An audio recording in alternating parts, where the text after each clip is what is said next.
Hoy el tema que vamos a hablar lo hemos estado cantando, lo hemos estado leyendo. El pastor nos ha predicado de eso, el pastor Javier. Y es sobre la gracia de Dios y cómo esta gracia es suficiente para el creyente. Esta gracia es suficiente para el creyente. Un día el predicador Charles Spurgeon, nos han escuchado hablar bastante de él, iba camino a su casa. Iba camino a su casa una noche después de un pesado día de trabajo y se sentía muy cansado y muy deprimido. De hecho, él sufría de esto. Cuando de pronto, en medio de su tristeza, la escritura llegó a su mente con el verso que dice: mi gracia es suficiente para ti. Y él escribió esto: llegué a mi casa y miré mi Biblia y dije: debo pensar que lo es, Señor. Esto hizo hacer a la incredulidad algo absurdo. Fue como si un pequeño pez con mucha sed tuviera problemas para beber del río seco y el más grande de los ríos se le apareciera y le dijere: bebe, pequeño pez, mis arroyos son suficientes para ti. O como un ratón en los graneros de Egipto, luego de los 7 años de abundancia, temiendo que fuera a morir de hambre. Y el gran José le dijera: alégrate, pequeño ratón, mis graneros son suficientes para ti. O como un hombre en una montaña elevada, diciendo: respiro muchos pies cúbicos de aire cada año, y me temo que agotaré el oxígeno de la atmósfera. Pero la grandiosa tierra le dice: respira todo lo que quieras, hombre, y llena tus pulmones siempre. Mi atmósfera es suficiente para ti.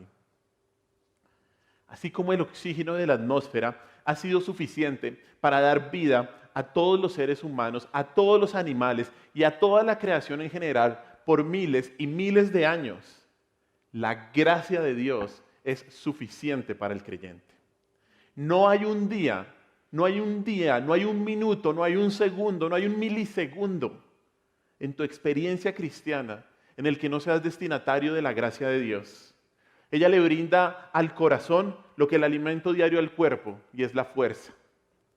Es la gracia la que te trajo a salvación. Es la gracia la que te sostiene. Es la gracia la que te da la victoria en la tentación, la que te hace vivir la palabra, la que te atrae a la comunión y a la oración. Uno de los autores bíblicos que más hablaron sobre la gracia fue el apóstol Pablo. Él siempre empieza y termina cada una de sus 13 cartas en el Nuevo Testamento con una bendición de gracia para sus oyentes. Mire, por ejemplo, Colosenses. Vamos a mirar el principio y el final de Colosenses. Colosenses capítulo 1, el versículo 2. Dice así: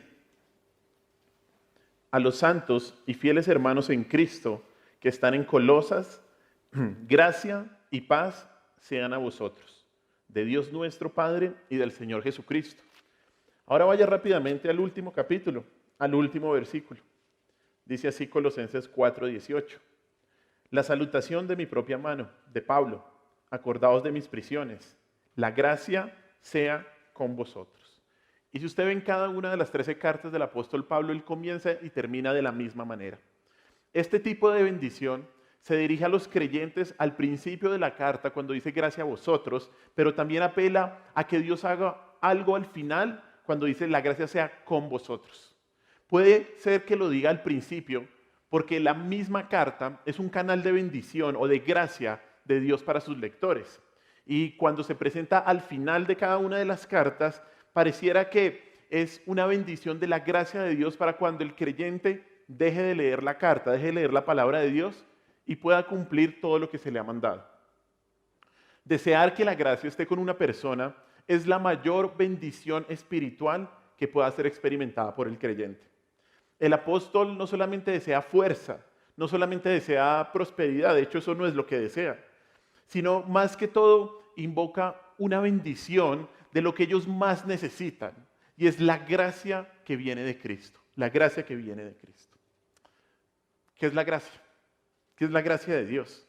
Pablo usa este término más o menos unas 100 veces en el Nuevo Testamento, y en el griego la palabra es charis, y describe el carácter de un beneficio como la disposición amable de un benefactor, el carácter de un beneficio como la disposición amable de un benefactor. Y puede ser traducido como favor, como bondad o regalo. Así se traduce. Y en este caso, Todos podemos extender gracia a los demás, todos podemos extender un favor, una bondad sobre alguien. Pero cuando la palabra se usa en relación a Dios, esta palabra adquiere un significado mucho más poderoso, mucho más profundo.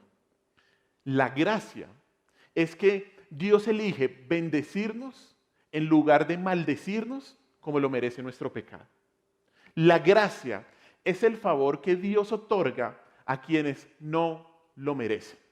Miremos lo que dice Romanos capítulo 11, versículo 6. Romanos 11, capítulo 11, versículo 6. Dice así: y si por gracia, ya no es por obras. De otra manera, la gracia ya no es gracia. Y si por obras, ya no es gracia. De otra manera, la obra ya no es obra. Y tal vez esta es la definición más conocida, y es que la gracia es el favor inmerecido de Dios. Esa es la definición. La gracia es el favor inmerecido de Dios. Y esto es lo primero que debemos entender sobre la gracia. Eso es lo primero. Vamos a hablar de tres cosas. Y la primera es esta, que la gracia no es algo que merezcamos. La gracia es un favor inmerecido. Es un favor inmerecido. Cuando una persona trabaja 8 horas y recibe el pago justo por su tiempo, ¿eso qué es? Es un salario. Cuando una persona compite con un oponente y recibe un trofeo por su actuación, ¿eso qué es? Es un premio. Cuando una persona recibe el reconocimiento apropiado por sus años de servicio o por sus grandes logros, eso es una recompensa. Pero cuando una persona no es capaz de conseguir un salario, no es capaz de ganar ningún premio y no merece ninguna recompensa, pero de todos modos recibe un regalo, esa es una buena imagen del favor inmerecido del Señor. Y esto es lo que queremos decir cuando hablamos de la gracia de Dios. En donde más se ve y en donde más se despliega la gracia de Dios es en la salvación de los pecadores. Es en la salvación. Y uno de los libros donde más vemos este tema es en la carta a los Romanos. El tema de Romanos es la justificación por la fe. El tema de los Romanos es que una persona debe ser aceptada por Dios, justificada por Dios, visto como justo delante de Dios, solo por la fe. Y Pablo desarrolla este tema a lo largo de toda la carta, de los 16 capítulos. Pero en los primeros 3 del capítulo 1, versículo 18, hasta el capítulo 3, versículo 20, Pablo va a exponer que nadie, absolutamente nadie, se puede justificar delante de Dios. No importa si una persona nació en el pueblo judío o si es gentil, fuera del pueblo judío. No importa si la persona ha sido buena o ha sido mala. Nadie, dice Pablo en estos primeros 3 capítulos, nadie se puede justificar. Nadie puede ser aceptado delante de un Dios que es santo y que es justo. Y el argumento llega a un punto, cuando Pablo desarrolla todo esto, llega a un punto en que, ¿cuál es la conclusión? Por lo tanto, nadie puede ser aceptado delante de Dios. Si nadie se puede justificar, nadie puede ser aceptado. Y en el día final, todos, absolutamente todos, seremos juzgados. Todos. Vamos a ser juzgados con total perfección y con total santidad y justicia delante de Dios. Y esto busca que los lectores y que los oyentes, cuando escuchen esto, provoque temor en los corazones de Pablo. Porque evidentemente el argumento de Pablo es tan persuasivo porque dice, es verdad, ¿quién se puede justificar delante de Dios? Nadie. ¿Quién puede ser aceptado delante de Dios? Nadie. ¿Cuál es la sentencia entonces del juez? Condenado. Condenado. Tú eres condenado. Tú eres condenado. Pero, y gracias a Dios por los peros, los que confían en Cristo tienen esperanza, porque si estamos en Él, por la fe, hemos sido justificados gratuitamente. ¿Sabe por qué? Por su gracia. Mire Romanos capítulo 3. Mire Romanos. Romanos capítulo 3.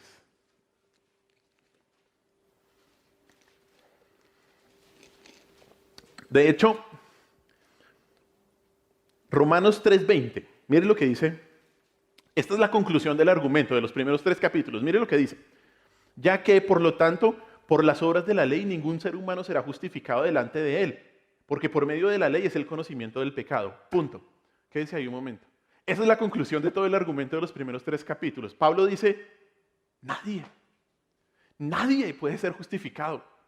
¿Qué vamos a hacer? Versículo 21. Pero ahora, aparte de la ley se ha manifestado la justicia de Dios testificada por la ley y por los profetas. La justicia de Dios por medio de la fe, ¿en quién? En Cristo, para todos los que creen en Él. Porque no hay diferencia. No hay nadie que pueda ser justificado si no es por Cristo. Y mire el versículo 23 y 24. Por cuanto que todos pecaron y están destituidos de la gloria de Dios, siendo justificados gratuitamente, ¿qué? Por su gracia, mediante la redención que es en Cristo. La justificación no se logra por las obras, sino gratuitamente a través de la gracia a causa de la redención comprada por Cristo en la cruz. Eso fue lo que cantamos en la primera canción. Gracias Cristo, gracias Cristo. Tu sangre mi maldad lavó. Gracias Cristo. Tu enemigo fui, pero ahora soy tu amigo. Por eso es que no debe lugar para la jactancia, porque no somos justificados por nuestras obras, para nada, sino solo por la gracia a través de la fe. Solo por gracia puede ser justificados. Y mira más adelante, Romanos 4, versículos del 4 al 8. Romanos 4, del 4 al 8. Dice así. Pero el que obra no se le cuenta el salario como gracia, sino como deuda. Mas el que no obra, sino cree en aquel que justifica al impío, o sea, Cristo, su fe le es contada por justicia. Y después dice el 6 y el 7 y el 8. Como también David habla de la bienaventuranza del hombre, a quien Dios atribuye justicia sin obras, diciendo, bienaventurados aquellos cuyas iniquidades son perdonadas y cuyos pecados son cubiertos. Bienaventurado el varón a quien el Señor no inculpa de pecado. ¿Sabe cuándo dijo? Esta es una cita de David que Pablo toma. ¿Cuándo dijo Pablo esta cita de David? ¿O en qué momento estaba pasando David? Cuando David peca con Betsabé. Y Dios lo perdona. ¿Hizo algo David para obtener el perdón de Dios? No. Salmo 32 se trata de eso, del perdón de Dios, que otorga por gracia. Y por eso Pablo lo trae a colación y le dice, al que obra no se le cuenta el salario como gracia, sino como deuda. Mas al que no obra, sino cree en aquel que justifica al impío. ¿Y quién es el que justifica? Cristo. Cristo. Somos salvos por gracia y esto es gracia. Lo que dice Pablo aquí es que si una persona trabaja, pues ¿qué? Merece algo. Y significa que alguien está obligado a pagarle. No le está haciendo un favor, no le está dando gracia, se ha ganado su paga, ha cumplido su contrato y quien lo contrató está obligado a pagarle el salario. Sin embargo, con respecto a Dios, somos deudores que no podemos pagar nuestra deuda. Con respecto a Dios, eres deudor. Eres una deudora que no puedes pagarle a Dios. Tú eres un deudor delante de Dios. Y la verdad es que no tienes nada con que puedas pagarle al Señor. Puedes hacer todas las buenas obras que quieras y no podrías pagar tu deuda. Puedes vender todas las cosas que te pertenecen y tampoco podrías pagar tu deuda. Es más, nunca más podrías pecar desde este momento hasta que te mueras y aún así estarías en deuda con un Dios santo y justo. Pero en Cristo hay una salida. Hay una salida. Como tu deuda, como la deuda que tienes es eterna, solo el Hijo de Dios eterno puede pagarla. Y no son nuestras buenas obras las que aseguran nuestro rescate, sino que las obras de Cristo. Es su mérito, no el nuestro. Él nos concede su mérito, ¿por qué? Por gracia, solo por gracia. Y lo recibimos solo por la fe. No hay razón alguna para este tipo de gracia, porque todos han pecado, porque todos están destituidos de la gloria de Dios, porque no hay justo, porque no hay ni siquiera ¿qué? Uno, dice la Biblia. No hay razón para este tipo de gracia. Dios miró al hombre e hizo lo más maravilloso que podía haber hecho. Envió a su propio Hijo.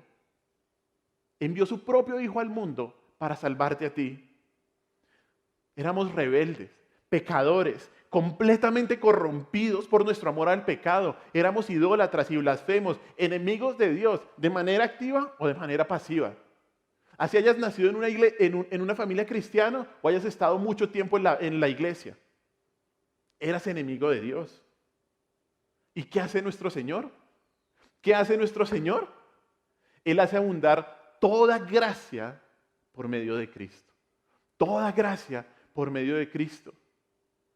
Y por eso nos aferramos fuertemente a nuestro Señor Jesús y a su obra. Eso es lo que nos dice Juan 1.12. Ese versículo no está ahí. Juan 1.14, mire cómo describe el Señor Jesús. La escritura del Señor Jesús. Juan 1.14. Dice así. Y aquel verbo fue hecho carne. Juan 1.14. Y habitó entre nosotros. Y vimos su gloria. Gloria como la del unigénito del Padre. ¿Lleno de qué? De gracia. Ese es nuestro Salvador. Lleno de gracia y lleno de qué? De verdad. Ese es nuestro Señor Jesús, nuestro gran Salvador. Y por eso, si tú no eres salvo, debes aferrarte con todas fuerzas, no a tus obras, no a tu mérito, sino al mérito de Cristo.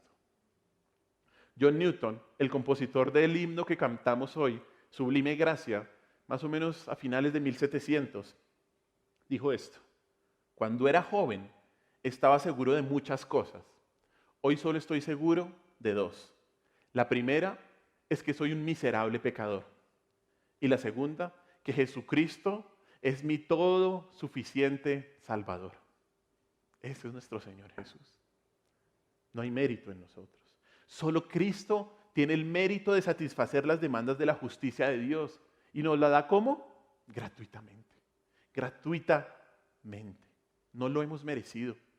No hay nada en nosotros, y entiéndelo bien, no hay nada en ti que pueda provocar el favor del Señor que nos lleve a nuestra salvación. Es pura, pura gracia. Y solo gracia. Esta gracia inmerecida de Dios, una gracia inmerecida con los pecadores, también implica la segunda característica de la gracia. Y es que es una gracia irresistible. Es una gracia irresistible. ¿Cómo es que hombres y mujeres que odiaban tanto a Dios, ahora lo amen tanto? ¿Cómo es esto? ¿Qué hicieron? ¿Qué hicieron para cambiar su corazón tan radicalmente? ¿Qué hizo una persona para que antes odiaba a Cristo, odiaba a la iglesia, odiaba a los cristianos, ahora se deleite en escuchar la palabra de Dios, se deleite en estar en la comunión con los hermanos? ¿Recuerdas tú haberte podido resistir a la gracia de Dios? ¿A la gracia que te trajo a los pies de Cristo? Y esto es lo que se conoce como gracia irresistible. Gracia irresistible. Y la idea aquí es que a pesar de la resistencia natural del hombre a Dios, la gracia es tan poderosa que tiene la capacidad de vencer nuestra resistencia. La gracia de Dios es tan poderosa que vence nuestra voluntad. Y es por eso que algunos prefieren llamarla gracia eficaz en vez de gracia irresistible, porque esta gracia efectúa lo que Dios quiere hacer con ella. El hombre, en su estado natural, está muerto y se resiste a Dios. La razón por la que queremos ir a Cristo no es por nosotros,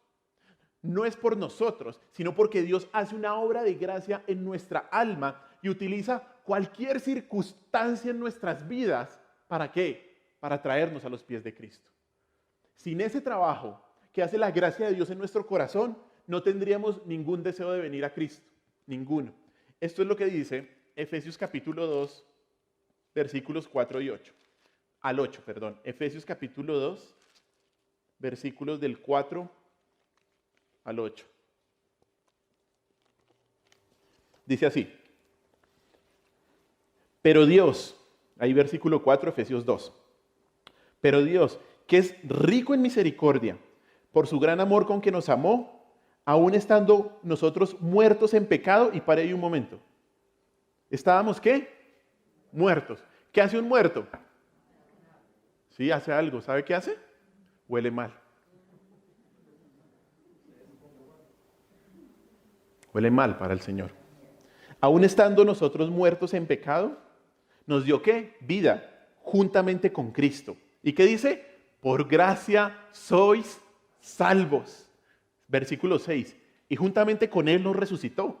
Y asimismo nos hizo sentar en los lugares celestiales con Cristo Jesús, para mostrar en los siglos venideros las abundantes riquezas ¿de qué? De su gracia, en su bondad para con nosotros en Cristo Jesús. ¿Por qué? Porque por gracia sois salvos por medio de la fe. ¿Y esto qué? No es de vosotros, ¿cierto? ¿Es don de quién? De Dios. Es solamente don de Dios. Cuando llega el momento en que una persona sea salva, la gracia inmerecida de Dios, la gracia salvadora de Dios, sobre ella no puede resistirse con éxito. No puede resistirse. Es eficaz porque la gracia de Dios, ¿qué? Vence la rebelión natural de una persona. Vence la rebelión. Dios obra en una persona a través de su gracia, trayéndole convicción por medio de las Escrituras, por medio de la predicación del Evangelio, convicción de que la persona necesita un Salvador, de que necesita acercarse a Cristo, de que por más que él puede hacer las cosas, él no puede alcanzar la estatura de Dios, porque solo Cristo la puede alcanzar. Eso es lo que hace la gracia, obra en la persona. Martín Lutero dijo esto, el reformador del siglo XVI, dijo esto: cuando Dios obra en nosotros, la voluntad siendo cambiada y dulcemente inspirada por el Espíritu de Dios, desea y actúa no por compulsión, sino de manera receptiva. Eso es lo que hace la gracia de Dios. Dios obra en nuestra voluntad. Dios nos cambia y dulcemente nos inspira, no por obligación. Nadie nos obliga a creer lo que creemos, a ser quienes somos, sino que es la gracia irresistible de Dios la que nos ha convencido. Es la gracia irresistible de Dios que obra en un hombre que antes lo rechazaba para darle, ¿qué? Convicción de pecado, arrepentirse y llevarlo a la salvación. Esa es la gracia de Dios, que obra en el corazón de las personas. Los convence de pecado, les hace mirar los ojos a Cristo, arrepentirse y traerlo a la salvación. Y esto puede pasar en cualquier momento de la vida. No se necesita, y como ahorita les decía, y hablo también por mi propio testimonio, no se necesita haber nacido en una familia cristiana. Dios puede agarrarlo a uno a los 12, a los 15, más chiquito, a los 20, a los 21, a los 30. Uno puedes haber estado toda la vida en la iglesia, pero ¿realmente te has arrepentido de tus pecados? Llega un momento en el que la gracia de Dios te convence, no te deja. Tu conciencia, tu corazón, tu mente dice: no puedo. Necesito a Cristo. Necesitas al Salvador. Y lo necesitas verdaderamente. Lo necesitas verdaderamente. La gracia de Dios no solo es inmerecida, la gracia de Dios no solo es irresistible, sino que pasamos a nuestro tercer punto, y es que la gracia de Dios es una gracia que sustentadora. Una gracia sustentadora.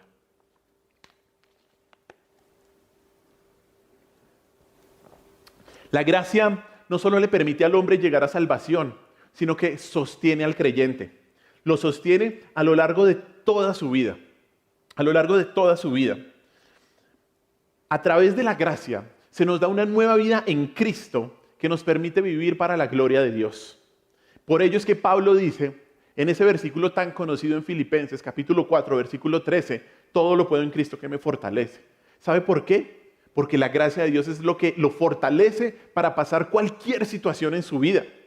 Y Pablo en ese momento en Filipos, le escribe a los filipenses porque está en Roma en la cárcel. Y él dice: todo lo puedo en Cristo que me fortalece. Porque la gracia es la que lo sustenta. La gracia es la fuerza de Dios y no es un sentimiento o una emoción. No. Sino que la gracia, ¿sabe qué es? Poder de Dios. Eso es lo que es la gracia. Poder de Dios. La gracia es una fuerza dinámica que aplica la bondad de Dios y aplica los recursos de Dios a nuestras vidas para salvarnos, guardarnos, capacitarnos, librarnos, santificarnos y finalmente glorificarnos, llevarnos a la gloria. Cuando Pablo dice gracia a vosotros, describe que la gracia de Dios es lo único que necesita el creyente para vivir. Es lo único que necesitamos para vivir. Que la gracia de Dios sea con nosotros significa un favor otorgado por Dios a través de su poder para transformar la vida de una persona, que comienza en la salvación y continúa desde allí. Continúa manteniendo y sosteniendo a la persona. Por medio de la gracia, Dios ejerce su influencia sobre las almas. Dios las mantiene, las fortalece. Por medio de la gracia, Dios les aumenta la fe, el conocimiento, el afecto y las capacita para encender las virtudes cristianas, para practicar las virtudes cristianas. Mire lo que dice 2 Corintios capítulo 9, versículo 8. 2 Corintios capítulo 9, versículo 8.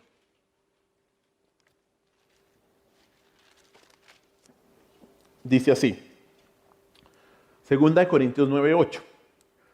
Y poderoso es Dios para hacer que abunde en vosotros toda gracia, a fin de que teniendo siempre en todas las cosas todo lo suficiente, abundéis para toda buena obra. Este versículo me encanta porque dice que Dios es poderoso para hacer que abunde en nosotros, ¿qué? Toda gracia, toda gracia. Este versículo indica que hay suficiente gracia para cada aspecto de nuestra vida, suficiente. Toda gracia significa que hay una gracia en abundancia, que es una gracia rica, una gracia profunda, una gracia que es multifacética. Toda gracia se refiere a que todos los recursos de Dios están a nuestra disposición para toda ocasión, para absolutamente toda ocasión. Dios da gracia para entender la palabra, gracia para aplicarla sabiamente, gracia para vencer la tentación, gracia para vencer el pecado, gracia para soportar el sufrimiento, gracia para soportar la desilusión, gracia para soportar la soledad, gracia para soportar el dolor, gracia para obedecer al Señor, gracia para servirle eficazmente, gracia para cada aspecto de la vida. Más adelante, de hecho, ahí también en 2 Corintios 9, en el versículo 14, Pablo describe que esta es una superabundante gracia. Mire ahí el versículo 14, 2 Corintios 9, 14. Dice, asimismo en la oración de ellos por vosotros, a quienes aman a causa de la superabundante gracia de Dios, ¿en quién? En vosotros, en ti. Hay una superabundante gracia de Dios en ti. Y de hecho, dice más adelante en el versículo 15, Pablo da gracias, ¿por qué? Gracias a Dios por su don inefable, por su don indescriptible. La gracia de Dios, ¿qué es? Es un don indescriptible, un don inefable. No sabemos por qué el Señor no lo da, pero no lo da. Y hay una, ¿qué? Superabundante gracia de Dios para cada momento de tu vida. Porque Dios te sostiene por medio de su gracia. Hay una gracia abundante para cada una de nuestras necesidades. Dios está continuamente dándonos lo que necesitamos. Agustín escribió un libro llamado Confesiones. Confesiones. Y en este libro hay una pequeña oración, pero es muy profunda. Y dice así, Señor, dame lo que me pides y pídeme lo que quieras. Señor, dame lo que me pides y pídeme lo que quieras. Y en otras palabras, esto significa pedirle a Dios hacer cualquier cosa que Él demande y tener la seguridad que nos dará la capacidad de hacerlo. Dios nos dará la capacidad de hacer cualquier cosa que Él demande en tu vida, que Él demande en nuestra vida. Si Dios quiere que lleves una carga, Él te dará las fuerzas para llevarla. Si el Señor te da una responsabilidad, Él te dará ¿qué? La capacidad para poder cumplirla. Dios hace que toda gracia abunde sobre ti, para que en todas las cosas y en todo momento, teniendo todo lo que necesitas, abundes en toda buena obra. Dios hace que toda gracia abunde en ti. Y esto debe producir en el creyente, debe producir en ti un sentido de humildad, un sentido de humillación. ¿Sabes por qué? Porque es Dios el que hace todo. Cuando tú te encuentras con esta realidad, tú te dices, es que yo no hago nada. Y qué bueno saber esto, ¿no? Porque esto que nos humilla, porque esto nos por debajea correctamente, porque esto nos lleva a entender que a Dios y solo a Dios es que toda la gloria, toda la gloria. Mira lo que dice 2 de Tesalonicenses capítulo 1, versículo 12. Segunda de Tesalonicenses, capítulo 1, versículo 12. Dice así.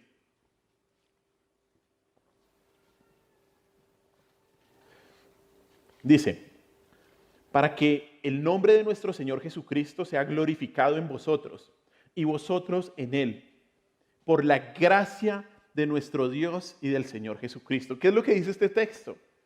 Que el Señor Jesucristo es glorificado en nosotros. ¿Por qué? Por la gracia. Es la gracia que nos lleva a entender esto, que debemos humillarnos y glorificar a Dios, porque Él merece toda la gloria, porque Él merece toda la honra, porque Él nos da absolutamente todo lo que necesitemos para nuestra vida terrenal y espiritual. A Dios toda la gloria por su gracia. Imagina que debes $1.000.000 y alguien se acerca y te da un cheque por esa suma.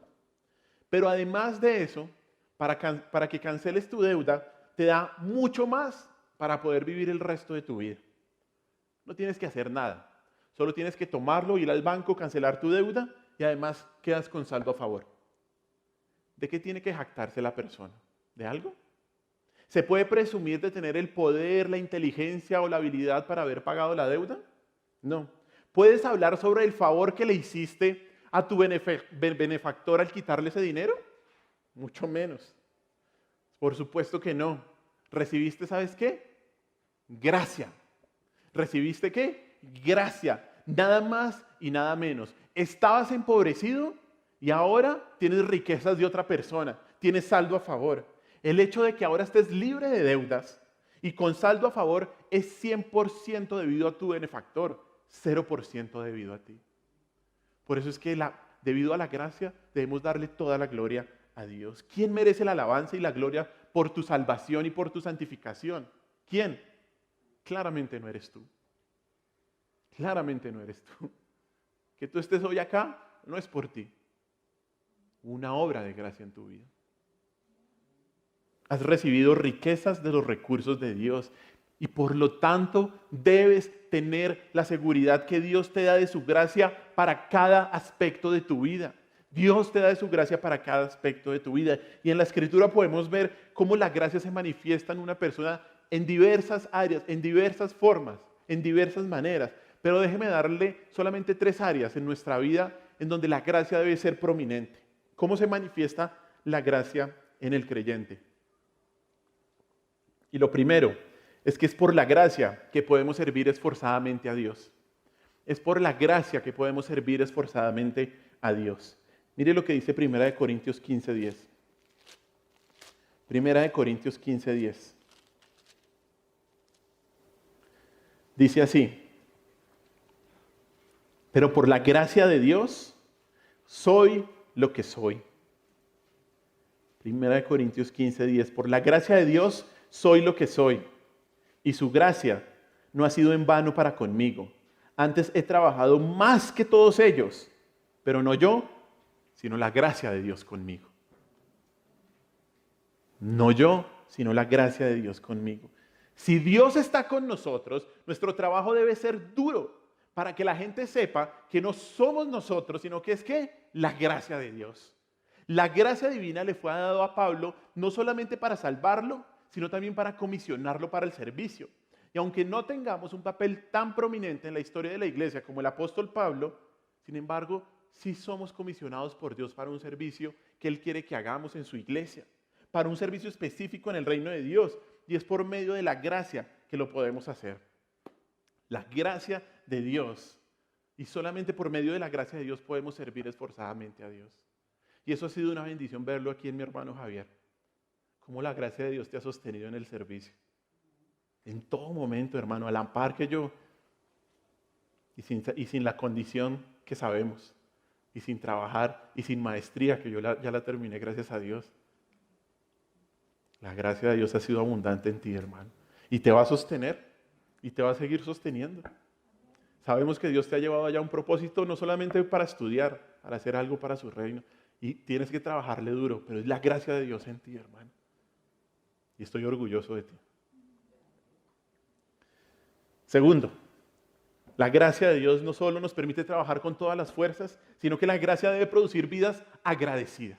Vidas agradecidas. Mire ahí también en 2 Corintios, no primera, sino 2 Corintios, capítulo 4, versículo 15.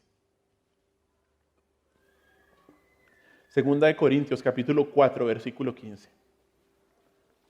Porque todas estas cosas padecemos por amor a vosotros, para que abundando la gracia por medio de muchos, la acción de gracias sobreabunde para la gloria de Dios. ¿Qué dice este texto? Que si la gracia de Dios abunda en nosotros, nosotros vamos ¿a qué? A sobreabundar de gracias, de acciones de gracias. Si la gracia abunda en mí, voy a abundar en acciones de gracias. Cuando entendemos verdaderamente la gracia de Dios, cuando vemos que Dios solo nos debe ira, porque eso es lo que nos debe Dios, solo ira, pero que ha provisto el mérito de Cristo para cubrir nuestro demérito, entendemos que debemos estar agradecidos. Cuando entendemos la gracia de Dios, tenemos suficientes motivos para vivir una vida agradecida. Qué triste es ver a personas creyentes que se la pasan quejándose. Dicen, esto, el gobierno, el pastor, el sonido, la presentación, el dolor acá, el dolor allá, el dolor. Claro, no se trata de no negar la situación, pero lo que predomina mucho más en esas personas es eso, es la queja, como los israelitas en el desierto. Dios no te debe nada. Dios no te debe nada y te ha dado todo. Te ha dado a tu Hijo Jesucristo. Y una persona que realmente entiende la gracia de Dios en su vida, a pesar de las situaciones difíciles, que no estoy diciendo que la niegue, no estoy diciendo que busque ayuda, consejería o lo que sea, vive agradecido, vive gozoso, porque tiene a Cristo en su corazón. Una verdadera comprensión del favor inmerecido de Dios siempre provoca una vida de gratitud y de gozo. Y esto es otra característica que con mi esposa hablamos de la familia Beltrán Bendec y del pastor Javier. Uno lo ve a él y uno dice, este tipo no tiene nada. Este tipo está bien. Pero gracias porque he podido estar con él llorando. Y uno lo ve agradecido a él y a su familia y con gozo y hasta haciendo chistes de la enfermedad. De buena manera, ¿no? Qué bendición. El gozo que lo sostiene a toda la familia. La gracia produce vidas agradecidas. Y tercer y último punto, la gracia fortalece al creyente en la debilidad y el sufrimiento. La gracia fortalece al creyente en la debilidad y el sufrimiento. 2 Corintios 12, del 7 al 9. Un texto muy conocido. 2 Corintios 12, del 7 al 9. Dice así. Y para que la grandeza de las revelaciones no me exaltase desmedidamente, me fue dado un aguijón en mi carne, un mensajero de Satanás, que me abofetee para que no me enaltezca sobremanera. Respecto, versículo 8, a lo cual 3 veces he rogado al Señor que lo quite de mí. Y me ha dicho, bástate en mi gracia, porque mi poder se perfecciona en la debilidad. Por tanto, de buena gana me gloriaré más bien en mis debilidades, para que repose sobre mí el poder de Cristo. La gracia fortalece al creyente en la debilidad y en el sufrimiento. Aquí la gracia es el poder sustentador de parte de Cristo en una aflicción sin solución. Esta es una gracia dada dentro de la esfera de otra gracia negada. A Pablo no se le respondió esa oración. Dios le dio alivio a Pablo, pero no por quitarle la prueba, no, sino por darle ¿qué? Suficiente gracia para perseverar en medio de una prueba que lo humilló, en medio de una prueba que lo dejó por debajo del suelo. Pablo, como dice este texto, quería que le sacaran la estaca en la que estaba empalado, pero Dios la quería adentro. Dios no quería que esa estaca saliera de él. En la vida tendremos problemas, tendremos dificultades, tendremos tentación y tendremos dolor. Y estas son inevitables. En un mundo caído, estas son inevitables, pero a la vez son útiles para nuestra humildad, para nuestra comunión con Dios, porque nos atraen a Él y son útiles para que la gloria de Dios sea exaltada y sea exhibida. Dios nunca promete que no tendremos pruebas, nunca, sino que promete dar gracia suficiente para soportarlas con gozo. Gracia suficiente para soportarlas con gozo. Dios a menudo, y esto nos pasa, Dios a menudo nos bendice con una gracia concedida dentro de la misma esfera de una gracia negada. Y no debemos sorprendernos de que Dios nos dé su gracia en medio de la debilidad. En esa debilidad que tantas veces le hemos pedido que nos libre. Pero Dios está llenándonos de su gracia. Dios es el único que sabe cómo distribuir mejor su gracia para nuestro bien y para su gloria. Él sabe cómo distribuir mejor su gracia para nuestro bien y para su gloria. Si hoy estás en algún lugar de la voluntad de Dios, soportando alguna carga que Dios te ha impuesto, enfrentando alguna tentación y llevando alguna tristeza o dolor que tiene raíz en los propósitos de Dios, entonces debes soportarlo y luego tener paz, porque Dios puede hacer que toda gracia abunde sobre ti. Señor, dame lo que me pides y pídeme lo que quieras. Justo cuando la voluntad de Dios parece que te está rompiendo en pedazos, incluso físicamente, es allí donde la gracia de Dios te mantiene. De hecho, Dios nunca te pone donde su gracia no pueda mantenerte. Familia Beltrán Bendec, eso lo hemos visto. Soad no se fue de la reunión. Soad está atrás porque no se aguanta el dolor que tiene en sus huesos. Y Dios te ha mantenido. Y eres un ejemplo inmenso para tu familia, para tu iglesia. Dios te ha mantenido y te ha dado de su gracia. Y lo ha mantenido usted, hermano, para sostener a su esposa. Y a ti, Sammy, y a Sophie también. Porque aunque uno a veces no entienda por qué Dios nos sana, Dios los está sosteniendo. Dios los ha mantenido y los seguirá manteniendo. Así estés muriéndote del dolor que estás teniendo. Dios te coloca y nunca te pone en un lugar donde la gracia de Él no pueda mantenerte. Señor, dame lo que me pides y pídeme lo que quieras. Los ha mantenido acá y los mantendrá allá. Seguro que sí. Sin la gracia, hermanos, no podemos vivir. No podemos vivir. Nuestra salvación y nuestra vida cristiana dependen de ella. Dios no es el Dios de alguna gracia, sino que es el Dios de ¿qué? De toda gracia. Toda gracia. Él tiene depósitos infinitos e inagotables de su gracia para el creyente en cada momento de su vida. Toda mirada hacia el pasado debe llenarnos de gratitud por la gracia pasada. Y toda mirada hacia el futuro debe llenar de confianza nuestra vida, nuestra alma, en la gracia venidera. En un libro llamado Prueba, Proof en inglés, así está el título y no ha sido traducido, es un libro que habla sobre la irresistible gracia de Dios. Y el coautor, Timothy Paul Jones, cuenta lo que aprendió de la gracia de Dios al llevar a su hija adoptiva a Disney. Él y su esposa adoptaron una niña, a su hija del medio, aunque la niña ya había sido adoptada previamente, pero la primera familia disolvió la adopción.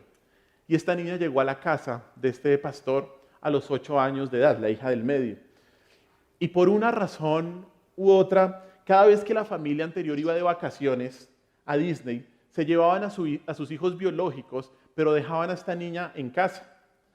Y en la mente de la niña, esto sucedía porque había pasado algo malo con ella, o ella había hecho algo malo. Y cuando este hombre se enteró de esta historia, hizo planes para llevarla a Disney con toda la familia. Y en el mes previo al viaje, la niña no se comportó de la mejor manera. Mintió, habló groseramente, y a medida que se acercaba el viaje, su comportamiento empeoró. Y un par de días antes del viaje, este hombre, su papá, la llamó. Y la niña le dijo, ya sé lo que vas a hacer. No me vas a llevar a Disney, ¿cierto? Y este papá le preguntó, ¿es este viaje algo que estamos haciendo como familia? Y ella dijo, sí. Y luego le preguntó una vez más, ¿eres parte de esta familia? Y ella le dijo, sí. Bueno, te vas con nosotros. Obvio, puede haber algunas consecuencias por lo que has hecho, que te ayuden a recordar lo bueno y lo malo, pero no te vamos a dejar atrás. Eres parte de esta familia. Y este hombre cuenta que le hubiera gustado decir que a partir de ese momento el comportamiento de la niña mejoró, pero fue todo lo contrario. Pero aún así, el día señalado, se dirigieron a Disney. Hicieron planes, metieron todo, viajaron, llegaron a Disney. Y esa noche, la apariencia de la niña era diferente. Cuando llegó la hora de dormir, este hombre oró con ella, la abrazó y le preguntó, ¿cómo te fue en tu primer día en Disney? Y esta niña cerró los ojos, abrazó a su oso de peluche y le dijo, papá, finalmente pude ir a Disney. Pero no fue porque fuera buena, sino porque soy tu hija. No fue porque fuera buena, sino porque soy tu hija. Este es el mensaje de la gracia de Dios. No es un favor que puedas lograr siendo bueno. No. Es el regalo que recibes por ser de Dios. La gracia es la bondad de Dios que viene a buscarte cuando no tienes nada y te da todo. Así no tengas nada. Te hace su hijo y te equipa para la vida. La gracia es el amor de Dios que te llama a su reino. No porque hayas sido bueno, sino porque Dios te ha elegido y te ha hecho suyo. Y ahora esa gracia te está persiguiendo hasta los confines de la tierra para mantenerte como tu hijo, y nada en el cielo, ni en la tierra, ni en el infierno podrá detenerlo. Hay una gracia suficiente, una gracia inmerecida, una gracia irresistible y una gracia sustentadora para cada área de nuestra vida. Oremos. Señor, te damos gracias porque a ti es toda la gloria. Porque entender tu gracia nos humilla. Porque entender tu gracia nos lleva a mirarte a ti, Cristo. Porque es por tu mérito que estamos acá. No es el nuestro. Es tu mérito y solo tu mérito. Gracias, Dios. Porque hemos podido entrar confiadamente al trono de la gracia para hallar gracia y oportuno socorro para cada una de nuestras necesidades. Gracias por tu gracia inmerecida, por tu gracia irresistible y por tu gracia sustentadora toda nuestra vida. A ti sea toda la gloria, a ti sea toda la honra, a ti sea toda la alabanza. En tu nombre, mi Señor Jesús, hemos orado. Amén.